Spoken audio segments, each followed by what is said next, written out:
Hello and welcome to the Action Coach Business Spotlight. So I'm Lorna McAtear, and with my husband John Bogus we run Action Coach Cambridge, so helping business owners across the Cambridge region. Now today I am delighted to have with me Dr. Liz Zijing Lee, and she is the co-founder of Mimicrete. So good morning to you, Liz. Morning, Lorna. It's really nice to see you here. Oh, it's fantastic having you with us today, Liz. So listen, let's kick off. I'm going to ask you a couple of questions, but listen, first of all, tell me about your business.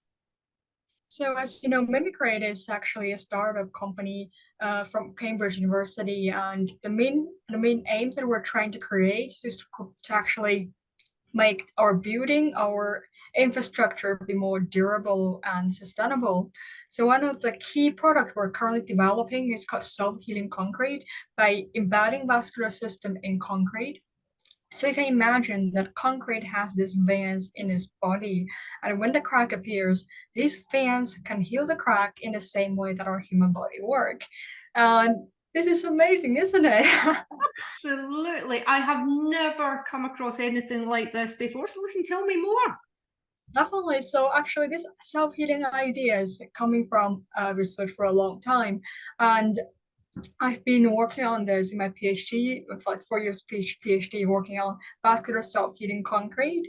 And we're merely using 3D print technology to make the system be more like intelligent. And then we embed this smart system in concrete. So concrete in the future, well, ideally can be a living creature that can respond and react to the damage by itself. Wow, it's really intriguing. Liz, I have to ask, how did you get into this? It's just kind of passion, like you always wanted to do something that is really, really innovative, really having some big impact. And specifically for myself, I really into environmental, like this kind of problems because there's always like my interest is around environmental protection, and even my bachelor's degree, I was doing environmental related geology part. And it's always been a topic that how could we make our general environment be more sustainable. And one of the key problem is that construction sector is actually causing problem because we're using like we're creating like concrete by creating cement, and actually manufacture of the concrete cement these materials are costing around 4 to 8% of carbon dioxide in the entire world. So that's why if we could cut out this part of the expenditure, and specifically if we could make the building be more durable, we can drastically reduce the amount of carbon emission in the construction sector and create a more sustainable future. You know what? That's absolutely fantastic. Gosh, listen, I have to ask you, Liz, when you were growing up, is this what you wanted to do? Oh, actually, I never thought I'm gonna do that because I mean, as it's just you never expect. As a child, it always really interesting a lot of things. Like I have, I have like telescope back home. I would always want to be as like study astronomy, and I always wanted to do something like around the geology. I pick up different like mineral stones at home. I really love this natural kind of features.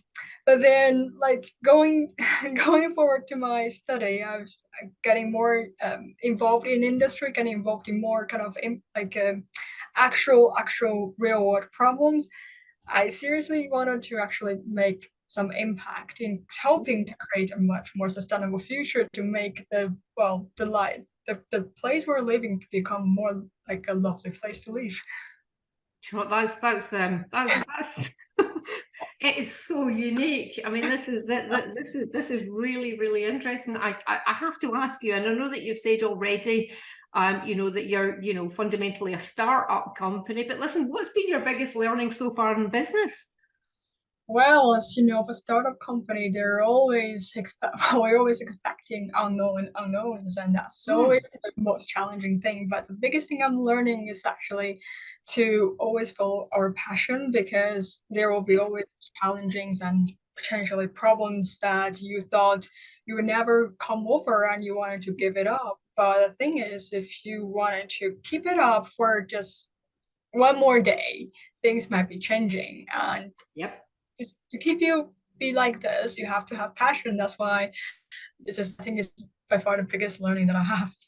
Yeah, absolutely. And sort of thinking of your inspiration then, who's the first person that comes to mind when you think of success, and why?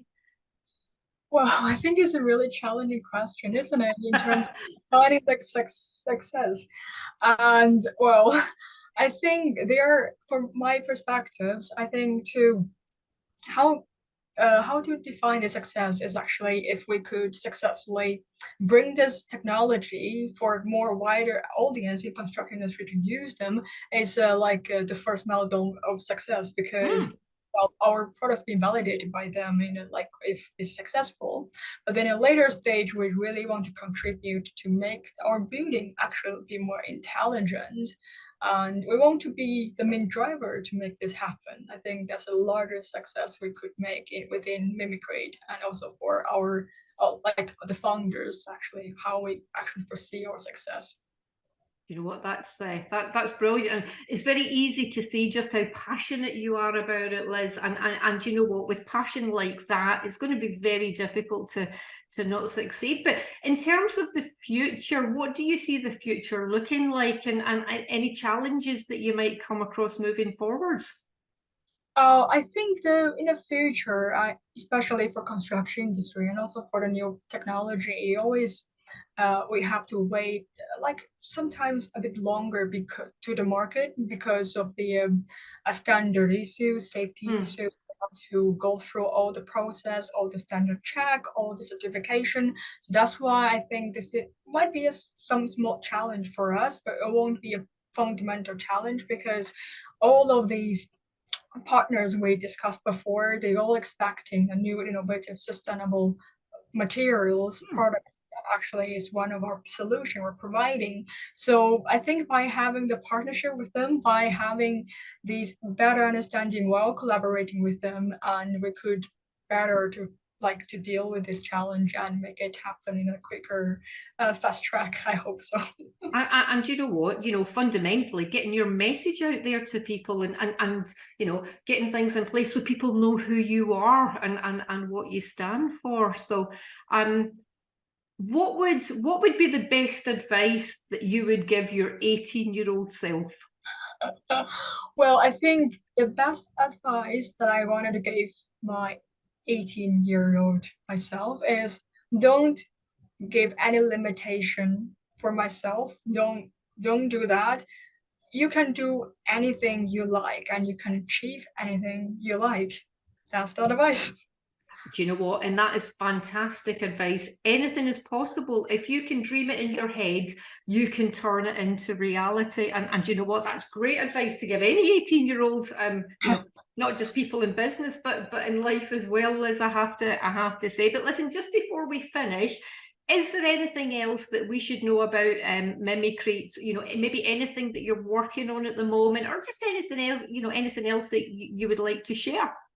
For Mimicry, actually, I really I want more people to know what we're doing. Mhm. Specifically, we're a relatively small startup. We actually want people to learn that Mimicry is not only a startup, but we're the solution provider for sustainable, resilient, and durable materials for construction industry. I think this is the main message we want to deliver to the audience.